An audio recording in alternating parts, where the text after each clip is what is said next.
Radiant Solary အားလုံးမင်္ဂလာပါ Terabyte Reset တဲ့ channel လေးကနေ Radiant Solary ကို Nutrient စာနဲ့ပြန်လည်ကြိုဆိုလိုက်ပါတယ်ဒီနေ့မှာတော့ Reset က True Love Reading လေးကိုပြုလုပ်ပြီးတော့မှာဖြစ်ပါတယ်အဲ့တော့ဒီ True Love ပေါ့နော်အချစ်စနစ်ပတ်သက်လာရင်ကစဲတို့လူတချို့ပါပေါ့နော်တခါတလေဆိုအကြောင်းမျိုးမျိုးကြောင့်နဲ့ဒီ True Love ကကိုယ့်အနားမှာရှိနေနောက်မှာကိုယ့်ဘက်ကနေသတိမထားမိဘဲနဲ့လွှဲချော်သွားတတ်ကြတဲ့အချိန်ကြီးဆိုတာရှိတယ်ပေါ့နော်တချို့ကြပြန်တော့လေကိုယ့်အတွက်တကယ်အချစ်စစ်မဟုတ်တဲ့ဒီ wrong person ကိုမှအချစ်စစ်လို့ထင်ပြီးတော့တွေးလိုက်ကြတယ် toxic relationship တွေမှာအချိန်ကြီးအကြာကြီးပေးဆက်မိနေတတ်ကြတယ်အဲ့ဒီနောက်ပိုင်းမှာ trauma တွေရပြီးတော့ကိုယ့်ရဲ့ဒီနှလုံးသားတကားကိုပိတ်ထားမိတယ်တန်ရရအများများပြီးတော့ trust issue တွေနဲ့ပဲကိုယ်ကကုံဆုံးသွားတတ်တာမျိုးတွေလည်းကြုံရတတ်တယ်ပေါ့နော်နောက်ပြီးကြတော့တချို့ single သမားလေးတွေဆိုရင်လည်းပဲဘလို့လူမျိုးမှကိုယ့်အတွက်တကယ်အချစ်စစ်မှန် true love မှန်အခုချိန်ထိကိုမသိနိုင်သေးဘူးပေါ့နော်ကိုယ်စီမှာဘယ်လိုပြောမလို့အချစ်စနဲ့ပတ်သက်ရင်ယုံကြည်မှုတွေတိတ်မရှိသေးတဲ့သူတွေပေါ့ဒီလိုမျိုးလူအမျိုးမျိုးရှိတတ်ကြတယ်အဲ့တော့အခု reset ရကြတော့အခု single လေးတွေဆိုရင်လည်းပဲကိုနဲ့အနာဂတ်မှာကြုံတွေ့ရမယ့်သူကိုစီကိုရောက်လာမယ့်သူဒါမှမဟုတ်ရင်ဒီ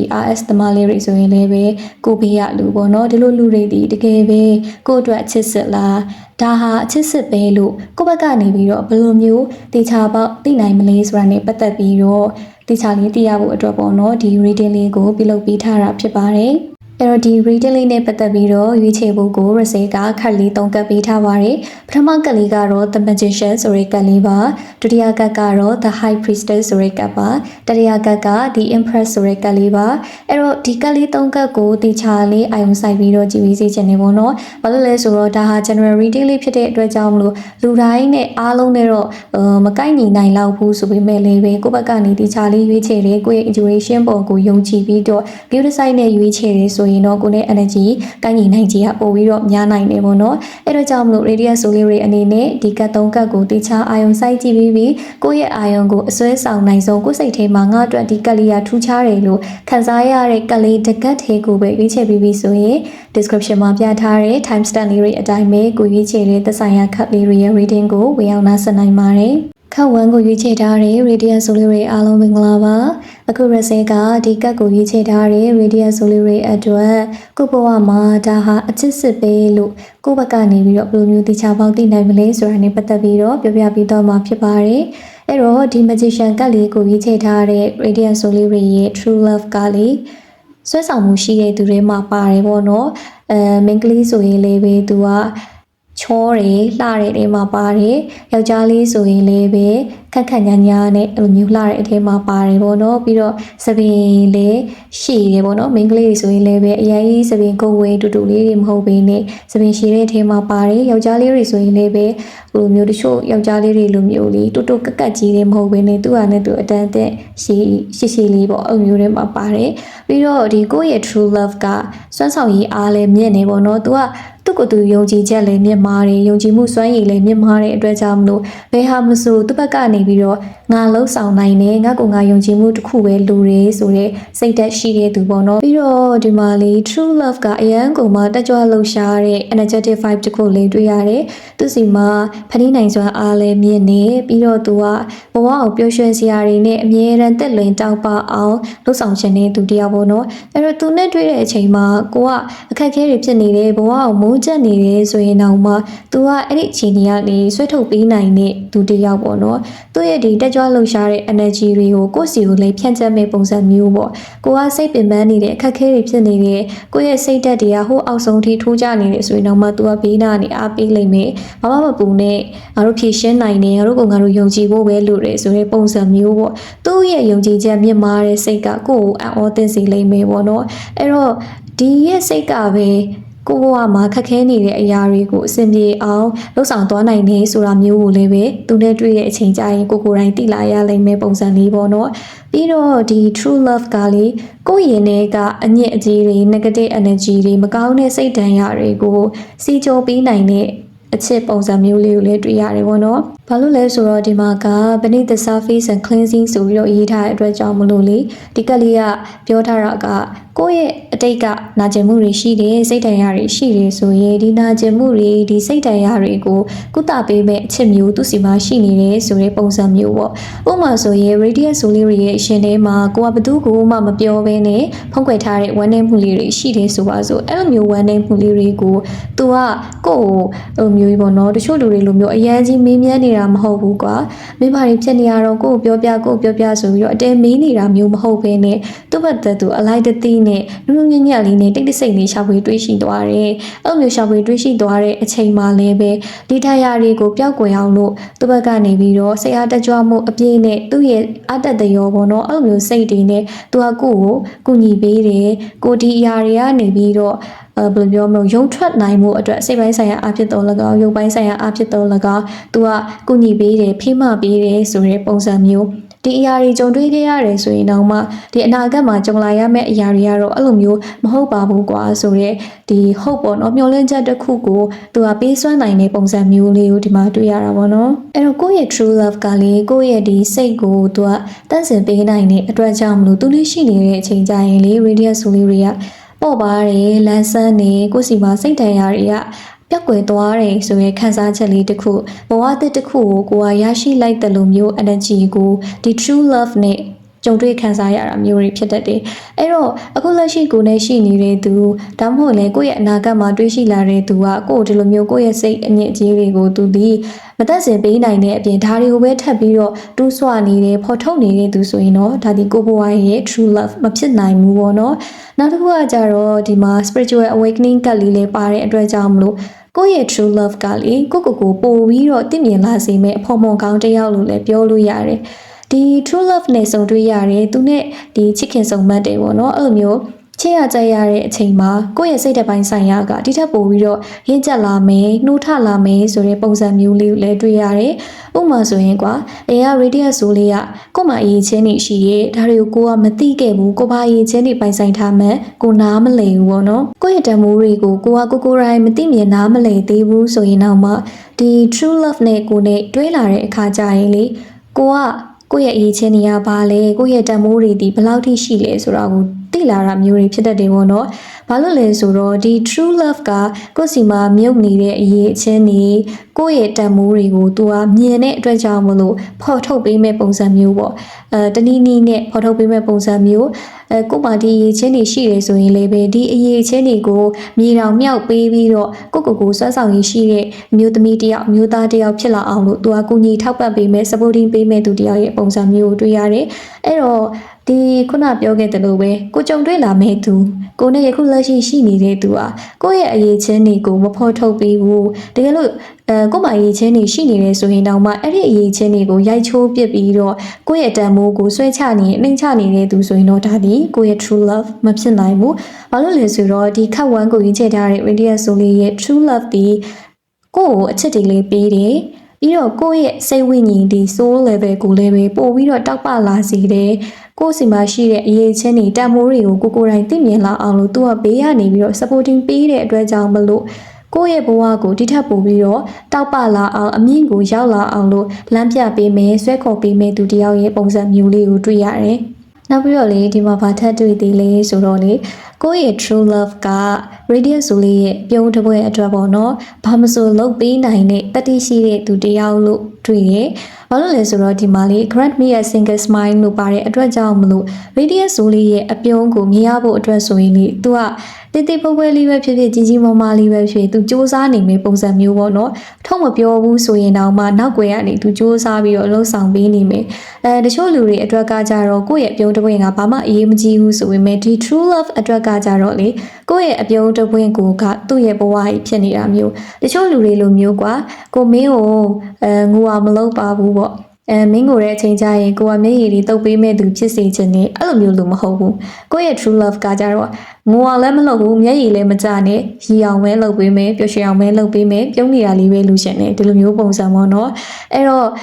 radiant ဆိုလေးစိတ်ညစ်နေတဲ့အချိန်ကျရင် radiant ဆိုလေးပြုံးလာအောင်လို့ဟာတာလေးတွေပြောပြမယ်ဒါမှမဟုတ်ရင်ကိုသဘောကျတဲ့မုတ်လေးတွေဝယ်ပေးမယ်ကိုသဘောကျတဲ့ရုပ်ရှင်လေးတွေပြမယ်တနည်းမဟုတ်တနည်းနဲ့ तू ကကိုယ့်ရဲ့ energy ကိုမြင့်လာအောင်လို့ဘေးကနေပြီးတော့လှုပ်ဆောင်မဲ့သူမျိုးပေါ့နော်အဲ့လိုမျိုးလှုပ်ဆောင်နေရတဲ့အတွက်ကြောင့်မလို့လေသူ့ကိုယ်သူအားငယ်တာမျိုးတွေမာနတွေချခင်းလို့ဘယ်လိုပြောမလို့တချို့ယောက်ျားတွေလိုမျိုးပေါ့နော်မာနတွေတိတ်ခါတွေကြားတယ်လို့ခံစားရတာမျိုးတွေမရှိဘူးသူကဒီလိုမျိုးလေးလှုပ်ပြီးတော့ကိုပြုံးတာလေးကိုမြင်နေတဲ့ပုံစံလေးနဲ့တင်ကိုသူ့စိတ်ထဲမှာစိတ်ချမ်းသာနေတဲ့ပုံစံလေးကိုတွေ့ရတာပေါ့နော်အဲ့တော့ဒီခက်ဝန်းကိုရွေးချယ်ထားတဲ့ radiant soul လေးရဲ့ဒီ true love နဲ့ပတ်သက်ပြီးတော့ကိုယ့်ဘက်ကနေတိကျပေါက်ဘယ်လိုသိနိုင်မလဲဆိုတာကိုပြန်အနစ်ချုပ်ပြီးတော့ပြောရမယ်ဆိုရင် radiant soul လေးအတွက်အချစ်စစ်ဆိုတာဒီကိုယ့်ရဲ့ဘဝကိုလ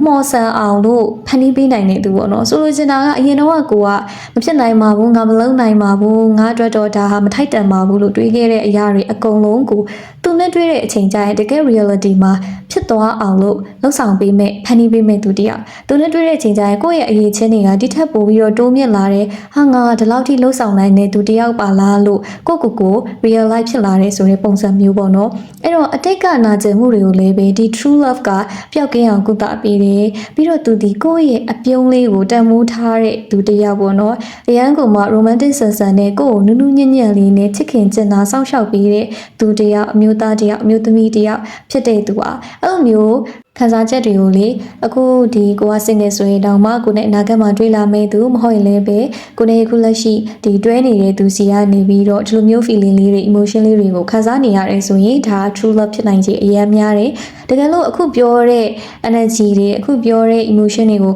မခံစားရသေးဘူးဆိုရင်တော့ဒါဟာကိုယ့်ရဲ့ true love ဖြစ်နိုင်ခြေ person ကအရင်နေနေသေးတယ်ဆိုတဲ့ပုံစံမျိုးပေါ့နော်ဘာလို့လဲဆိုတော့ဒီ true love ရဲ့လက်ထဲမှာ radiant soul လေးဒီတက်ပို့ပြီးတော့တောက်ပါတဲ့ကျဲဝင်းလေးတစ်ခုဖြစ်လာမှာတချို့လူတွေလိုမျိုးဒီကိုကတင်းငယ်သွားတာပြက်ကွယ်သွားတာအယောင်မှိန်သွားတာမျိုးဖြစ်လာမှာမဟုတ်ဘူးသူ့လက်ထဲမှာရင်ကိုကတောက်ပလာမယ်လင်းလက်လာမယ်ကျဲဝင်းလေးတစ်ဝဲလိုပုံစံမျိုးလေးကိုတွေ့ရတာအဲ့တော့ radiant soul လေးရဲ့အချင်းစစ်ကတော့မောင်ဝိုင်းနေတဲ့ညမှာ၄ယောက်ကိုဖြစ်ပေါ်စေမဲ့ကျဲဝင်းလေးလိုလူဖြစ်တယ်ဆိုတာကိုရစဲကပြောပြပြီးဖြစ်တဲ့အတွက်ကြောင့်လို့ radiant soul လေးတွေအနေနဲ့လေကိုယ့်ရဲ့အချင်းစစ်နဲ့တွေ့တဲ့ချိန်ကျရင်ဒါဟာတကယ်စစ်မှန်တဲ့ချစ်ချင်းမြတ်တာတရားမှန်တိလောက်ပြီလို့မျှော်လင့်နေပေါ့နော်အဲ့တော့ radiant soul လေးတွေလည်းပဲအခုရစဲပြောပြခဲ့တဲ့အရန်ကုန်မှဒီတောက်ပတဲ့ energy တွေအပြည့်ရှိတဲ့ true love နဲ့ဆုံတွေ့နိုင်ပါစေဆုံတွေ့နေတဲ့ radiant soul လေးတွေလည်းပဲအချမ်းပျော်ရွှင်တဲ့ချစ်ချင်းတရားကိုရရှိပါစေလို့ရစေကစုံကောင်းတောင်းပေးပါတယ်ခတ်ထူကိုရေးချထားတဲ့ radiant soul တွေအားလုံးမင်္ဂလာပါအခုရစေကဒီ the high priestess ကလေးကိုရေးချထားတဲ့ radiant soul တွေအတွက်ကိုဘဝမှာဒါဟာအချစ်စစ်ပဲလို့ကိုဘက်ကနေဘယ်လိုမျိုးတိကျပေါက်သိနိုင်မလဲဆိုတာနဲ့ပတ်သက်ပြီးတော့ကြည့်ပေးတော့မှာဖြစ်ပါတယ်အဲ့တော့ဒီကတ်ကိုရေးချထားတဲ့ radiant soul ရဲ့ true love ကလေးရုပ်ပိုင်းဆိုင်ရာအပေါ်ယံအလှတွေထပ်ပေါ့နော်ဒီစိတ်ပိုင်းဆိုင်ရာကိုသူကပို့ပြီးတော့အလေးထားတဲ့သူမျိုးဖြစ်တဲ့သူတယောက်ဖြစ်လိမ့်မယ်အဲ့တော့ဒီရဲ့ the high priestess ကကိုကလူမျိုးတိတ်ပဲဆောင်နေလဲဆိုတော့အခြေမှာဆိုရင်လေစကလုံးတွေအများကြီးမလိုဝဲနဲ့တယောက်နဲ့တယောက်လက်နဲ့ရှိုင်းရှိုင်းနားလေတယ်ဆိုတဲ့ပုံစံမျိုးလေးကိုတွေ့ရတယ်ပေါ့နော်အဲ့တော့ဒီ radiant soul လေးရဲ့ true love ကလေကိုယ့်ရဲ့အတွင်းစိတ်ကိုအသိဆုံးသူတယောက်ပေါ့နော်ဥပမာဆိုရင်ကိုကတခုခုဖြစ်လို့နေမကောင်းဖြစ်တယ်ပေါ့အဲ့လိုဖြစ်တဲ့အချိန်ကြရင်ဘာဖြစ်တာလဲပေါ့တချို့လူတွေလိုမျိုးဘာဖြစ်တာတော့ဖျားလို့လားချောင်းဆူလို့လားဘာလားပေါ့နော်အဲ့လိုမျိုးမိကုန်းနေကြီးပဲတရဇက်မေးနေစရာမလိုပဲနေပေါ့နော်ကိုမျက်နှာလေးကြည့်လိုက်တာနဲ့ကိုဘာတွေဖြစ်နေလဲကိုဘာတွေခံစားနေရလဲပေါ့နော်အဲ့လိုမျိုးချက်ချင်းတန်းတိသွားတဲ့သူတယောက်ပေါ့နော်အဲ့တော့ကိုကစိတ်မကောင်းဖြစ်နေတယ်ဆိုရင်တော့မှကိုယ့်ရဲ့ဘေးနားမှာတိတ်တိတ်လေးလာထိုင်ပြီးတော့ကိုယ့်လက်ကလေးကိုစုပ်ကင်ပေးထားတယ်ကိုယ့်ရဲ့စိတ်ထဲမှာအစင်သင့်ဖြစ်လာတဲ့အချိန်ကျရင်ကိုပြောတဲ့စကားလုံးလေးတွေကိုသူတေချာလေးနားထောင်ပေးတယ်ပေါ့နော်အဲ့တော့ကိုကဒီကိုဘက်ကနေပြီးတော့ငါတော့စိတ်မကောင်းဖြစ်နေတာနဲ့ငါ့ကို view site ပေါ့အဲ့လိုမျိုးစကားလုံးတွေအများကြီးနဲ့ပြောဆိုနေစရာမလိုဘဲနဲ့ကိုဘာတွေဖြစ်ချင်နေလဲကိုဘာတွေကိုလိုလားတောင်းတနေလဲအခုလက်ရှိအချိန်မှာလိုနေတာဒီကိုအတွက်အားပေးစကားလားဒါမှမဟုတ်ရင်ကိုတယောက်တည်းနေဖို့အချိန်လားပေါ့နော် နော်ဒါတွေအကုန်လုံးကိုသူကအလိုလိုသိနေတတ်တဲ့သူမျိုးပေါ့နော်ပြောမယ်ဆိုရင်တော့စိတ်ဆွမ်းအင် connection အားကောင်းတဲ့သူမျိုးကိုနဲ့လည်းပဲ soul level connection ချင်းအရန်ကိုမှဒီကိုက်ညီနေတဲ့သူတယောက်ရဲ့ပုံစံမျိုးလေးကိုတွေ့ရတယ်နောက်တစ်ခုကဒီမှာလေး The Mist နဲ့ Lady of the Lake ခတ်ရဆိုရင်လေးပဲနေဒီ true love ကကိုယ့်ရဲ့ဒီကံကြမ္မာကနေတစ်စက်ပေါ့နော်လမ်းပြပေးပြီးတော့စုံစည်းလိုက်တဲ့စုံစည်းမှုလေးတစ်ခုဖြစ်နေတတ်တယ်အဲ့တော့ကိုဘွားရဲ့မှောင်မိုက်တဲ့အချိန်လေးတွေမှာကိုယ့်ရဲ့ true love နဲ့ဆုံတွေ့ရတာအမျိုးပေါ့ကိုစိတ်ညစ်နေတဲ့အချိန်ဘဝ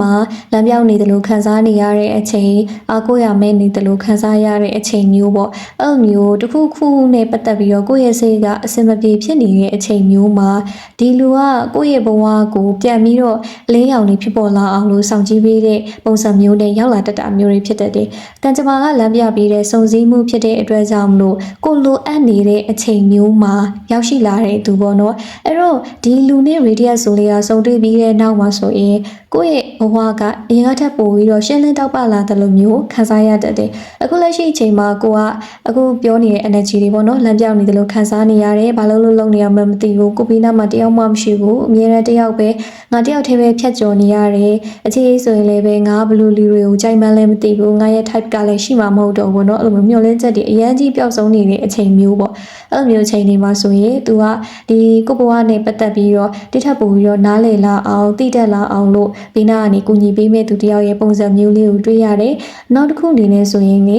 radius ဆိုလေးရဲ့နှလုံးသားထဲမှာဖြစ်နေတဲ့အိမ်မက်တွေပေါ့နော်ဒီအိမ်မက်တွေနဲ့ပတ်သက်ပြီးတော့နိုးထလာအောင်လို့ကူညီပေးမဲ့သူတယောက်ရဲ့ပုံစံမျိုးလေးဘာလို့လဲဆိုတော့လေဒီ true love က radius ဆိုလေးရဲ့ဘဝတွေကိုဝင်ရောက်လာတဲ့အချိန်မှာသူနဲ့အတူ new beginning တွေကိုပါတပါးရဲဆောင်ကြည့်လာတာမျိုးတွေဖြစ်တတ်တယ်ပေါ့နော်အဲ့တော့ radius ဆိုလေးတွေအနေနဲ့ကိုကငငယ်တုန်းကဒီဇိုင်းတွေရေးဆွဲရတာကိုဝါသနာပါတယ်ပေါ့နော်အဲ့လိုဒီဇိုင်းနဲ့ပတ်သက်ပြီးတော့အိမ်မက်တွေရှိခဲ့တယ်ဆိုပါစို့ဒါပေမဲ့ကိုကအခုလက်ရှိအချိန်မှာတော့ကိုယ့်ရဲ့စိတ်ညစ်စရာတွေကိုမယုံကြည်မှုတွေဒီကိုဘွားရဲ့ဒီလမ်းပြောင်းမှုတွေရဲ့ကြားမှာဒီအိမ်မက်ကြီးကိုဒီပြုတ်နှံလိုက်တယ်ပေါ့နော်မလုပ်တော့ဘူးပေါ့ဒီတိုင်းပဲရှိခဲ့တယ်ဆိုတဲ့ပုံစံမျိုးလေးပဲဘာမှလက်တွေ့မှာအကောင့်ထဲမဖော်တော့ဘူးဒီတိုင်းပဲထားလိုက်တယ်ဆိုရင်တော့မှ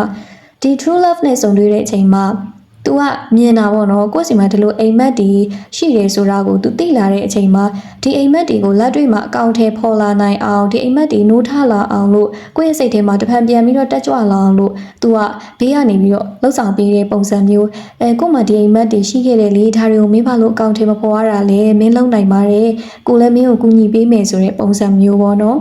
်အဲ့တော့ဒီ true love နဲ့တွေ့တဲ့အချိန်မှာလေ radius ဆိုလေးတွေရဲ့ကိုဒီဘဝကဏ္ဍအသီးသီးမှာအခွင့်အလမ်းတွေအခွင့်အရေးတွေပွင့်လာဖို့တွေရှိတယ်ပေါ့နော်သူနဲ့ဆုံတွေ့ပြီးတဲ့နောက်ပိုင်းမှာဆိုရင်ကိုကဟိုးအရင်တော့ကိုသွားကျင်ခဲ့တဲ့နေရာတွေကို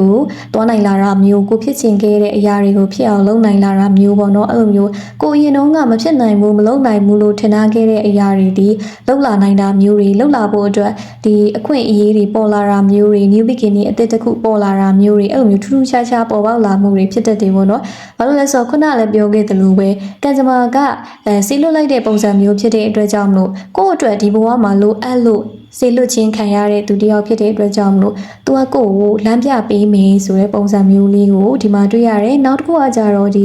romance feelings ပေါ့နော်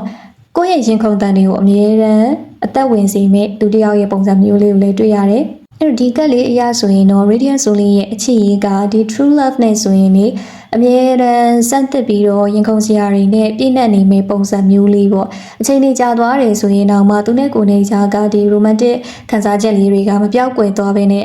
ဒီနေ့ရက်တိုင်းမှာအသစ်တွေဖြစ်ပေါ်နေတယ်ဆိုတဲ့ပုံစံမျိုးအတူတူရှိနေတာကြာပြီဆိုရင်တော့မှဒီ true love ကကိုယ့်အတွက်ပေါ့နော်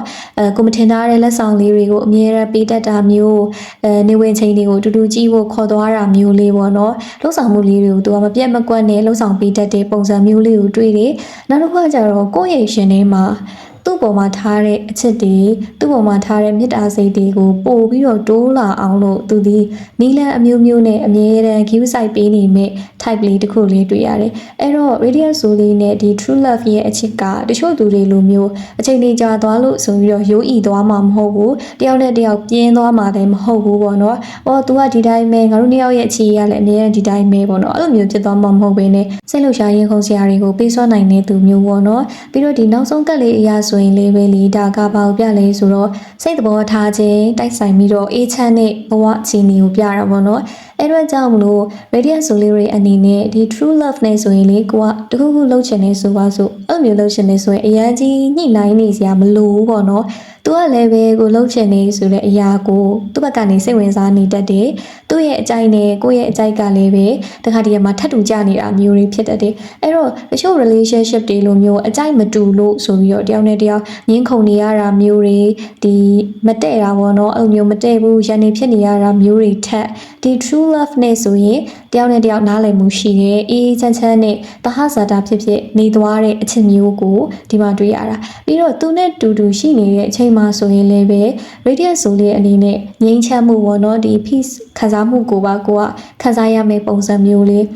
ကမတွေဖြစ်နေတဲ့ရှုပ်ထွေးတွေကြားထဲမှာရောက်နေတယ်လို့မျိုးကိုယ့်ရဲ့စိတ်ကမတည်မငြိမ်မအေးမချမ်းဖြစ်နေတဲ့ခံစားချက်မျိုးကိုခံစားရမှာမဟုတ်ဘူး true love နဲ့ဆိုရင်တော့ငြိမ်းချမ်းတဲ့အေးချမ်းတဲ့ဘဝကအရန်ကုန်မှာ balance ဖြစ်နေတယ်ဆိုတဲ့ခံစားချက်လေးကိုခံစားရနိုင်တယ်အဲ့တော့ဒီ cut to ပေါ့နော် the high priestess ကိုရွေးချယ်ထားတဲ့ radiant soul လေးတွေအတွက်ကိုဘဝရဲ့အချစ်စစ်လို့ဘယ်လိုမျိုးတေချာပေါက်သိနိုင်မလဲဆိုရင်တော့လေ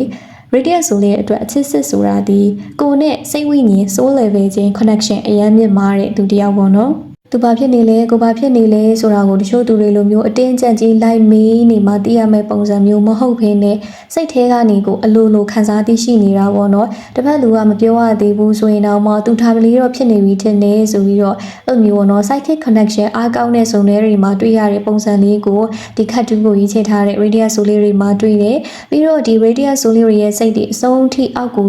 ဘယ်လိုပြောမလို့ထိုးကြနေရဲဆိုရင်တော့မှဒီလူကကိုယ့်ကိုအမြင့်ကိုပြန်ပြီးတော့ဆွဲခေါ်ပေးနိုင်တယ်ပြီးတော့ကိုယ့်ရဲ့လမ်းပြောင်းနေတဲ့စိတ်တွေကိုလည်းပဲသူကလမ်းမှန်ကိုရောက်ရှိအောင်လို့ပြန်ပြီးတော့ပြသပေးနိုင်တဲ့သူမျိုးပြီးရင်ကိုယ့်ရဲ့စိတ်ကိုအမြဲတမ်းရင်ခုန်စရာကောင်းတဲ့အရာတွေဖြစ်ပေါ်လာအောင်လို့လှုပ်ဆောင်ပေးတတ်တဲ့သူအဲ့လိုမျိုးပဲတခါတည်းကိုယ့်ဘဝရဲ့အေးချမ်းမှုကိုပါသူကပေးစွမ်းနိုင်တဲ့သူမျိုးပေါ့နော်အဲ့တော့ radiant soul လေးတွေအနေနဲ့ဒီအနာဂတ်မှာတွေ့ရှိလာမယ့်သူက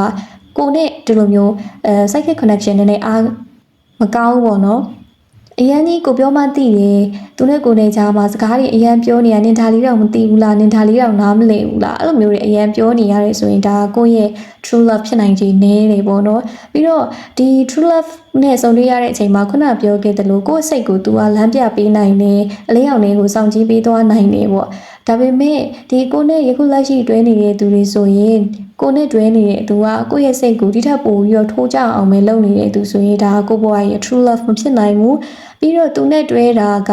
အချိန်အရင်ကြီးမကြသေးဘူးပေါ့နော်မကြသေးဘူးဆိုရင်တော့မှဒီမကြသေးတဲ့အချိန်တွင်းမှာတင်ကိုရိုးအီနေတယ်ညှင်းငွေ့စရာကောင်းတယ်ပြင်းစရာကောင်းတဲ့ခံစားချက်မျိုးရနေတယ်ဆိုရင်လည်းဒါ true love မဖြစ်နိုင်သေးဘူးပြီးတော့နောက်ဆုံးတစ်ခုအရေးကြီးဆုံးကအေးချမ်းမှုပေါ့နော်ဒီခတ်တူးကိုရေးချထားတဲ့ radiant soul လေးတွေမှာအေးချမ်းမှုကအဓိကဖြစ်တဲ့အတွက်ကြောင့်မလို့ဒီကိုနဲ့အနာဂတ်မှာတွေ့လာမယ့်သူကိုနဲ့ယခုလက်ရှိတွဲနေတဲ့သူဒီကိုယ့်ရဲ့စိတ်ကိုအေးချမ်းစေတဲ့ခံစားမှုကိုမပေးစွမ်းနိုင်ဘူးသူနဲ့အတူရှိနေရတာကိုကိုယ့်ဘဝမှာကမောက်ကမတွေဖြစ်နေတဲ့ရှုပ်ထွေးတွေကြားထဲရောက်နေတယ်လို့ခံစားနေရတယ်ပူလောင်မွန်းကျက်နေရတယ်ဆိုရင်တော့ဒါဒီကိုယ့်ရဲ့ true love ဖြစ်နိုင်ခြေလုံးဝကိုမှနေရတယ်ပေါ့နော်အဲ့တော့ radiant soul လေးတွေအနေနဲ့ဒီအချက်လေးတွေကိုပြောပြထားတယ်ဆိုရင်တော့အချစ်စစ်နဲ့တွေ့ရဆိုရင်တောင်မှကိုဒီဒါဒီအချစ်စစ်မှန်ကိုယ့်ဘက်ကနေ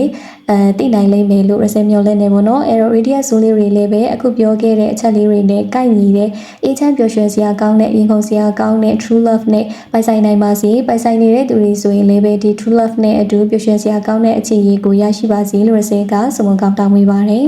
ခတ်3ကိုရေးချထားတဲ့ radiant soul လေးတွေအားလုံးမင်္ဂလာပါအခုရစက the empress ကလေးကိုရေးချထားတဲ့ radiant soul လေးတွေအတွက်ကိုဘဝမှာဒါဟာအချစ်စစ်ပဲလို့ကိုဘက်ကနေဘယ်လိုမျိုးတေချာပေါက်သိနိုင်မလဲဆိုတဲ့အကြောင်းလေးပတ်သက်ပြီးတော့ပြောပြပေးတော့မှာဖြစ်ပါတယ်အဲ့တော့ဒီကက်လေးကိုရေးချထားတဲ့ radiant soul လေးတွေရဲ့အချစ်စစ်ကားလေးအရန်ကိုမှဂရုစိုက်တတ်တဲ့နှွေးထွေးမှုတွေကျန်တာမှုတွေအပြေအဝရှိတဲ့သူတစ်ယောက်ရဲ့ပုံစံမျိုးလေးကိုတွေ့ရပေါ့နော်ဥမာအနေနဲ့ဆိုရင်လေ radiant soul လေးနေမကောင်းဖြစ်တဲ့ဆိုပါစို့အဲ့လိုနေမကောင်းဖြစ်တဲ့အချိန်မျိုးမှာတချို့သူတွေလိုမျိုးစေးတောက်လိုက်လေစေးတောက်ရင်တတ်တာသွားလိုက်မယ်အဲ့လိုမျိုးမပြောဘဲနဲ့ သူကိုယ်တိုင်ဆေးသွားဝယ်ပြီးတယ်ပြီးရင်သူကိုယ်တိုင်ဆေးလာပို့ပေးပြီးတော့ကိုယ့်ရဲ့ဘေးနားမှာထိုင်ပြီးတော့နှစ်ဖူးလေးကိုအသားရဆန်းပြီးတယ်ကိုယ့်ရဲ့စိတ်အခြေအနေကိုယ့်ရဲ့ကျန်းမာရေးအခြေအနေကိုသူကဘေးနားကနေပြီးတော့တက်ကြွလာအောင်လို့သူကူညီပေးတယ်ဖိမပေးတယ်ကျန်တာယူရပေးတယ်ဆိုတဲ့ပုံစံမျိုးသူကိုယ့်ကိုဘယ်လောက်ထိစိတ်ပူနေတယ်သူကိုယ့်ကိုဘယ်လောက်ထိညှဉ်းနိုးတယ်ဆိုတော့ကိုသူ့ရဲ့ပါဇက်ကနေစကလုံးတွေနဲ့ကိုမင်းကိုဘယ်လောက်ထိချစ်လိုက်တာဘယ်လောက်ထိညှဉ်းနိုးလိုက်တာအဲ့လိုမျိုးပြောပြနေစရာမလိုပဲနဲ့သူ့ရဲ့မျက်ဝန်းကိုကြည့်လိုက်တာနဲ့လေတစ်ဖက်လူကတိသွားတဲ့ type မျိုးပေါ့နော်အဲ့တော့ဒီ true love ကကိုယ်ကိုပန်းလေးတစ်ဝက်လိုမျိုးတိတိချာချာကိုလွတ်လွတ်ရွရွလေးနဲ့ချစ်ခင်ပေးမိသူပေါ့နော်ကိုယ့်ရဲ့ဒီသူစိုက်ပျိုးထားတဲ့ပန်းလေးတစ်ဝက်လှလှပပနဲ့ပွင့်လန်းလာတာမျိုးကိုမြင်ကျင်တဲ့သူတယောက်ရဲ့ပုံစံမျိုးလေးကိုတွေ့ရတယ်ပြီးတော့ဒီ true love ကကိုယ့်ရဲ့စိတ်ကူးအိမ်မက်တွေကိုလက်တွေ့မှာဖြစ်ပေါ်လာအောင်ဖန်တီးပေးမိသူတယောက်ရဲ့ပုံစံမျိုးပေါ့နော်။ဘာလို့လဲဆိုတော့ဒီမှာ cosmic ocean အရာဆိုရင်လေကိုအရင်တုန်းကစိတ်ကူးယဉ်ခဲ့မှုတဲ့အချစ်ရည်ပေါ့။အဲ့လိုစိတ်ကူးယဉ်ခဲ့မှုတဲ့အချစ်ရည်ကိုလက်တွေ့ဘဝတွေမှာယူဆောင်လာပေးမိသူတယောက်ဖြစ်နေတတ်တယ်။ဥပမာဆိုရင်ကိုကငါချစ်သူကြီးစားရရင်ငါရဲ့ချစ်သူနဲ့အတူပင်လယ်ကြီးကိုသွားကြည့်ချင်လိုက်တာဒီပင်လယ်မှာပေါ့နော်နေဝင်ချိန်နေထွက်ချိန်တွေကိုသွားကြည့်ချင်တယ်အဲ့လိုမျိုးစိတ်ကူးယဉ်ခဲ့မှုတဲ့ဆိုပါစို့အဲ့လိုမျိုးစိတ်ကူးယဉ်ခဲ့မှုတော့ကိုသူသိရဲ့အတွက်ကြောင့်မလို့ကိုနဲ့သူနဲ့ချစ်သူဖြစ်လာတဲ့အချိန်ကျရင်ကိုသွားချင်တဲ့နေရာကိုဖြစ်ချင်တဲ့ပုံစံအတိုင်းတစ်ထပ်တည်းသူကလှုပ်ဆောင်ပေးတဲ့ပုံစံမျိုးပေါ့ဥပမာ propose လုပ်တယ်ဆိုရင်တော့မှကိုကဘယ်နေရာမှာ propose လုပ်ဖို့အတွက်ရည်ရွယ်ထားတာလဲပေါ့နော်အရင်တော့ကကိုကငါလက်ထပ်မယ်ဆိုရင်ငါ့ကိုငါချစ်တဲ့သူကဒီလိုမျိုးလေးလုပ်ရင်ကောင်းမယ်ပေါ့အဲ့လိုမျိုးရည်ရွယ်ထားတဲ့အရာတွေအကုန်လုံးကိုသူကလက်တွေ့မှာလှုပ်ဆောင်ပေးတဲ့သူမျိုးအဲ့တော့ကိုယ့်ရဲ့ဒီပင်လယ်သွားကြည့်ခြင်းနဲ့ဆိုတော့ဒီစိတ်ကူးယဉ်မှုလေးကိုလည်းပဲတကယ်လက်တွေ့မှာဖြစ်လာအောင်လှုပ်ဆောင်ပေးတယ်ကိုယ့်ရဲ့လက်ကလေးကိုဆွဲပြီးတော့ပင်လယ်မှာနှစ်ယောက်တူတူလမ်းလျှောက်တယ်နေဝင်ချိန်နေထွက်ချိန်တွေကိုကြည့်တယ်အဲ့လိုမျိုးကိုဘွားရဲ့တင်းငယ်လေးဆန္ဒလေးတွေကအစပေါ့နော်သူ့အတွက်တော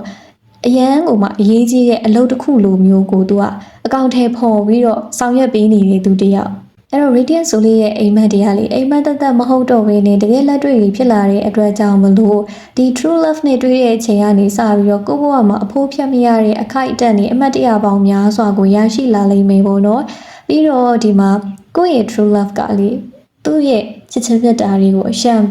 ပေးစမဲ့သူတယောက်ဖြစ်တတ်တယ်ပေါ့နော်အဲ့တော့သူစီဟာရတဲ့အချက်တွေသူစီဟာရလာမယ့်ချစ်ချင်းမြတ်တာတွေနဲ့ပတ်သက်ပြီးတော့ပြတ်တောက်သွားမှသူငါ့ကိုမချစ်တော့မှကြောက်တယ်ဆိုတဲ့စိတ်မျိုးဒီ true love နဲ့ကိုကဝင်နေမှာမဟုတ်ဘူးဘာလို့လဲဆိုတော့လေသူကိုယ့်ကိုချစ်တဲ့အချက်ကချစ်သူကြီးစားအချစ်ပုံစံမျိုးတွေမကဘဲနဲ့မိသားစုလိုရောတငယ်ချင်းလိုရောအဲ့လိုမျိုးပေါ့နော်ချစ်ချင်းမြတ်တာ1528ကိုရောထွေးနေတဲ့နှက်ဆိုင်တဲ့ချစ်ချင်းမြတ်တာမျိုးနဲ့ချစ်တဲ့အတွက်ကြောင့်မလို့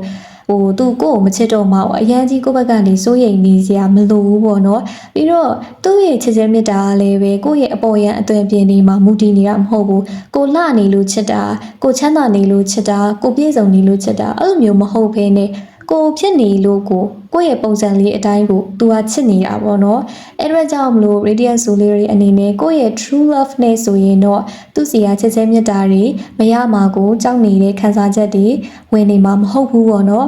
နောက်ပြီးကြတော့ကိုကအချစ်ကို10%ပေးတယ်ဆိုပါစို့သူကကြတော့ကိုပေးတဲ့10%ထက်ကိုပိုတဲ့20%လောက်ကိုသူကပြန်ပြီးတော့ပေးတဲ့သူမျိုးပေါ့နော်သူစီမှာကိုယ့်ရဲ့ဒီအချစ်နဲ့ပတ်သက်လာပြီဆိုရင်တွန့်တူတာမျိုးမရှိဘူးပေါ့နော်တချို့မျိုးသားတွေလိုမျိုးဒီချစ်တယ်ဆိုရင်တော့မှအပြင်ဘက်ကိုထုတ်မပြဘူးဆိုတဲ့စိတ်ထားမျိုးမရှိဘူးချစ်တယ်သူထုတ်ပြတယ်သူဘက်ကနေတွန့်တူနေတာမျိုးဟန်ဆောင်နေတာမျိုးတွေဖုံးကွယ်ထားတာမျိုးတွေမရှိဘဲနဲ့သူချစ်တဲ့အချက်တွေကိုအချိန်တွေနဲ့ရောအားအင်တွေနဲ့ရောဂရုစိုက်မှုတွေစကလုံးတွေနဲ့ရောအဲ့လိုအမျိုးမျိုးနဲ့ပေါ့နော်ကိုယ့်အပေါ်မှာချစ်ချင်းမြတ်တာတွေကိုပုံအောထားပေးမဲ့သူတယောက်အဲ့တော့ radiant soul လေးတွေကငါ့ကိုချစ်ပါငါ့ကိုမချစ်တော့မှငါအရန်ကြောက်တယ်အဲ့လိုမျိုးပြောနေစရာတောင်းဆိုနေစရာမလိုအောင်ကိုယ့်ဘဝကိုသူကမြတ်တာတွေအပြေအဝပေးထားမဲ့သူမျိုးပေါ့နော်အဲ့တော့ယောက်ျားလေးပဲဖြစ်ဖြစ်မိန်းကလေးပဲဖြစ်ဖြစ်ကိုယ့်ရဲ့ true love ဒီကိုယ့်ကိုအရန်ကိုမှချစ်ခင်ကျင်နာပြီးတော့ယူရပေးမဲ့သူမျိုးဖြစ်တတ်တယ်နောက်တစ်ခုကဒီမှာ home ပေါ့နော် foundation cup လေးလဲကြားတဲ့အတွက်ကြောင့်မလို့ကိုယ့်ရဲ့ true love ဒီကိုဘယ်ချိန်ပြန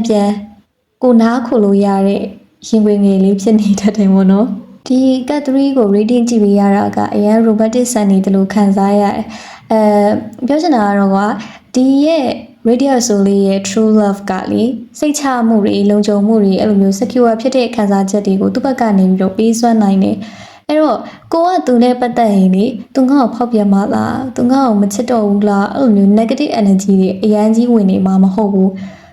သူကိုယ့်ကိုချစ်တဲ့အချစ်တင်တွေကိုကသူ့ပေါ်မှာယုံကြည်မှုတွေအပြည့်အဝရှိနေတဲ့ပုံစံမျိုးသူ့ဆိုရင်ကိုစိတ်ချရတယ်သူနဲ့ဆိုရင်ကိုဒီစိတ်လုံခြုံမှုကိုခံစားရတယ်အဲ့တော့ radiant solar တွေအနေနဲ့အခုလက်ရှိအချိန်မှာကိုက trauma တွေရှိနေတယ် trust issue တွေရှိနေတယ်ဆိုရင်တော့မှဒီ true love နဲ့ဆုံတွေ့တဲ့အချိန်မှာဆိုရင် true love ကကိုယ့်ရဲ့ trust issue တွေကိုတဖြည်းဖြည်းနဲ့ပျောက်ကွယ်သွားအောင်နောက်ဆုံးမှလုံးဝပျောက်ကွယ်သွားအောင်သူကကုစားပေးမဲ့ပုံစံမျိုးလေးပေါ့နော်စိတ်လုံခြုံမှုတွေကိုသူကအစားထိုးပြီးတော့ပြန်ပေးမဲ့ပုံစံမျိုးလေးကိုတွေ့နေအဲ့တော့အပြင်လောကကဘလောက်ပဲမှုန်တိုင်းနေထန်နေပါစေလူတွေကကိုယ်ဘလို့ပဲစိတ်ညစ်အောင်လုပ်နေပါစေကိုကအရန်နေစိတ်တွေညစ်ညူးပြီးတော့တည်ကျင်လောက်အောင်ဖြစ်နေပါစေကိုယ့်ရဲ့ true love စီရောက်သွားတာနဲ့သူ့ရင်ခွင်ထဲရောက်သွားတာနဲ့ကိုယ့်ရဲ့စိတ်ထဲမှာအလိုလိုအေးချမ်းသွားတဲ့ feeling မျိုးကိုရရှိစေနိုင်နေပေါ့နော်ရစဲတို့အိမ်ကိုပြန်တယ်လို့မျိုးပဲပေါ့အိမ်ပြန်တဲ့အချိန်ကျရင်ကိုယ့်ဘဝမှာလုံခြုံမှုတွေအေးချမ်းမှုတွေငါနားခိုလို့ရတဲ့နေရာလေးဆိုတဲ့အသိစိတ်လေးဝင်တယ်လို့မျိုးပဲပေါ့ကိုယ့်ရဲ့နှလုံးသားထဲမှာလည်းပဲဒီလူကကိုယ့်အတွက်အိမ်လေးတစ်လုံးလို့ဖြစ်နေတတ်တယ်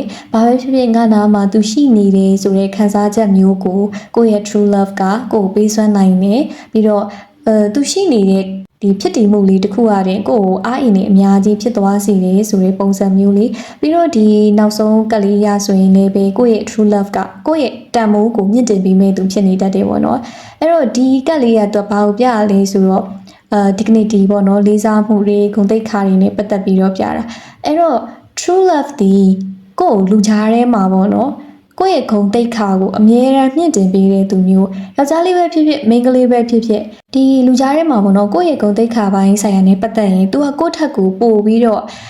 ့စောင့်ကြည့်တယ်အလေးထားတယ် view site တယ်ဆိုတဲ့ပုံစံမျိုးအမြဲတမ်းမြင့်တင်ပေးနေတဲ့သူတယောက်ရဲ့ပုံစံမျိုးကိုယ့်ရဲ့ဆုံးဖြတ်ချက်လေးတွေကိုသူကအလေးထားနားထောင်ပေးတယ်တချို့သူတွေလိုမျိုးလူကြားထဲရောက်ရင်ကိုကပဲတော်ကိုကပဲသူ့ကိုနိုင်တယ်ကိုကပဲသူ့ကိုဘယ်လိုပြောမလို့ကောင်းပေးနေရတယ်အဲ့လိုမျိုးပုံစံမဟုတ်ဘဲနဲ့ကိုယ့်ရဲ့စကားလုံးလေးတွေကိုယ့်ရဲ့ဖြစ်တည်မှုလေးတွေကိုယ့်ရဲ့ဂုဏ်သိက္ခာကိုယ့်ရဲ့တန်ဖိုးကိုသူကဘေးကနေပြီးတော့မြင့်တင်ပေးတယ် supporting ပေးတယ်ဆိုတဲ့ပုံစံမျိုးလေးဥပမာဒီလူကြားထဲမှာရှိနေတဲ့အချိန်ကိုကအမားလေးတစ်ခုခုပြောမိလိုက်တယ်အမားလေးတစ်ခုခုလုံးလိုက်တယ်ဆိုရင်တော့မှသူကတချို့မျိုးသားတွေမျိုးသမီးတွေလိုမျိုးနင်ဘာလို့ဒီလိုလောက်တာလဲနဲ့အုံနောက်မရှိဘူးလားနင်စဉ်းစားတတ်ဘူးလားအဲ့လိုမျိုးတွေပြောနေမှာမဟုတ်ဘူးအပြစ်တင်နေမှာမဟုတ်ဘဲနဲ့သူက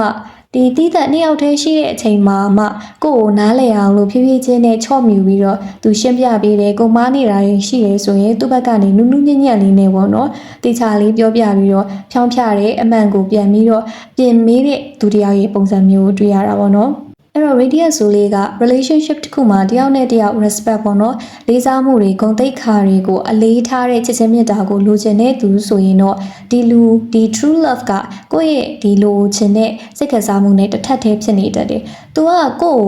လေးစားတယ်ကိုယ့်ရဲ့ဂုဏ်သိက္ခာကိုလည်းပဲတန်ဖိုးထားတဲ့သူတယောက်ဖြစ်တဲ့အတွက်ကြောင့်မလို့လူတွေကြားမှာပဲဖြစ်ဖြစ်နှစ်ယောက်တည်းရှိနေတဲ့အချိန်မှာပဲဖြစ်ဖြစ်ကိုယ့်ရဲ့ဂုဏ်သိက္ခာကိုယ့်ရဲ့တန်ဖိုးကိုကျဆင်းသွားအောင်သူဘယ်တော့မှလှုပ်ဆောင်မေးသူတယောက်မဟုတ်ဘူးပေါ့နော်။အဲ့တော့ကိုဒီကိုဖြစ်နေလို့ပဲသူဒီချစ်တယ်ကိုယ့်ရဲ့တန်မိုးကိုလည်းပဲသူကပို့ပြီးတော့တိုးမြင့်လာအောင်လုပ်ပေးမဲ့သူတယောက်ဖြစ်တဲ့အတွက်ကြောင့်မလို့ radiant soul တွေအနေနဲ့ true love နဲ့တွေ့ဆုံရတာ true love နဲ့ relationship ဖြစ်ရတာဒီကိုဘဝအတွက်ကံကောင်းတဲ့ဆုလက်လေးတစ်ခုလိုမျိုးကြုံရတတ်တယ်ပေါ့နော်အဲ့တော့ဒီကက်လေးကိုရွေးချယ်ထားတဲ့ radiant soul တွေအတွက်ပေါ့နော်အချစ်စစ်ကိုဒါအချစ်စစ်ပဲလို့ဘယ်လိုမျိုးတေချာပေါက်သိနိုင်မလဲဆိုတာနဲ့ပတ်သက်ပြီးတော့ပြန်ပြီးတော့အနစ်ချုပ်ပြောရမယ်ဆိုရင်လေ radiant soul ရဲ့ true love က radiant soul ကိုပန်းလေးတစ်ပွင့်လိုမျိုးယူရမယ်ရေလောင်းပေါင်းတင်မယ်ပေါ့နော်ပြောမယ်ဆိုရင်တော့ကိုဘဝဒီထက်မကပိုပြီးတော့လှပလာအောင်ပွင့်လန်းလာအောင်တောက်ပလာအောင်ဆူပြေးလာအောင်လို့သူကလှုပ်ဆောင်ပေးမယ်ကိုယ့်ရဲ့အိမ်မက်တွေကိုတကယ်လက်တွေ့မှာဖြစ်ပေါ်လာအောင်လို့သူဖန်တီးပေးမယ်အကောင့်ထဲပေါ်ပေးမယ်ပြီးတော့ကိုဘဝရဲ့အင်္ဂလိပ်တစ်လုံးအဖြစ်အမြဲတမ်းနားခုနိုင်တဲ့အင်္ဂလိပ်တစ်လုံးဖြစ်ကိုယ့်အတွက်အမြဲတမ်းဖွင့်ထားတဲ့အင်္ဂလိပ်တစ်လုံးအဖြစ်နေသူဟာထာဝရလုံခြုံမှုပေးနိုင်တဲ့သူမျိုးဖြစ်တယ်ပေါ့နော်တခုခုဆိုရင်ကိုယ့်ကိုထားခဲ့တယ်ကိုယ့်ကိုရှောင်ဖယ်ပြီးတော့ထွက်သွားတာမျိုးတွေမလုပ်ဘူးကိုယ့်ကိုအပြစ်တင်တာမျိုးတွေမလုပ်ဘူးကိုယ့်ကိုနှိမ်ချဆက်ဆံတာမျိုးတွေမလုပ်ဘူးသူနဲ့တူတူရှိနေတဲ့အချိန်တိုင်းမှာ radiant soul တွေရဲ့ဂုဏ်သိက္ခာတွေ radiant soul တွေရဲ့စိတ်ခံစားချက်တွေကအမြဲတမ်းတိုးမြင့်လာတယ်လို့ခံစားရတယ်ကိုယ့်ကိုယ်ကိုတန်မိုးရှိတဲ့အမျိုးသမီးတယောက်မျိုးသားတယောက်အနေနဲ့ခံစားရတယ်ကိုယ့်ကိုယ်ကိုဒီထက်မကပို့ပြီးတော့ချစ်လာတယ်လို့ခံစားရတယ် သူနဲ့အတူတူရှိနေတယ်သူ့ရဲ့ချစ်ချင်းမြတ်တာတွေကိုရနေတာကိုဒီကန့်ကောင်းတယ်လို့ခံစားနေရတယ်ပေါ့နော်ကိုကလည်းပဲသူ့ပေါ်မှာအရန်ကိုမှချစ်ချင်းမြတ်တာတွေပြည့်နှက်နေတယ်လို့ခံစားရတယ်ဆိုရင်တော့ဒါဟာကိုယ့်ရဲ့အချစ်စစ်ဖြစ်တယ်ပေါ့နော်အဲ့တော့ကိုရဆဲက radius ဆိုလေးတွေအတွက်အချစ်စစ်နဲ့ပတ်သက်ပြီးတော့တခြားပေါက်သိနိုင်တဲ့အချက်လေးတွေကိုပြောပြပေးခဲ့တာဖြစ်တဲ့အတွက်ကြောင့်မလို့ radius ဆိုလေးတွေလည်းပဲခုနအပေါ်မှာပြောခဲ့တဲ့ဒီကိုယ့်ရဲ့တကယ် true love ဒီဘယ်လိုပုံစံလဲဆိုတာကိုသိသွားပြီဖြစ်တဲ့အတွက်ကြောင့်မလို့ဒီလိုမျိုးအချက်တွေနဲ့ကိုက်ညီတဲ့ true love နဲ့ဆုံတွေ့နိုင်ပါစေဒီလို true love ကိုပိုင်ဆိုင်ထားတဲ့သူတွေရှိတယ်ဆိုရင်လည်းပဲဒီ true love နဲ့အတူကိုကစစ်မှန်အေးချမ်းတဲ့ချစ်ချင်းမြတ်တာတွေကိုပိုင်ဆိုင်နိုင်ပါစေလို့ရစေကစမုံကောင်းတောင်းပေးပါတယ်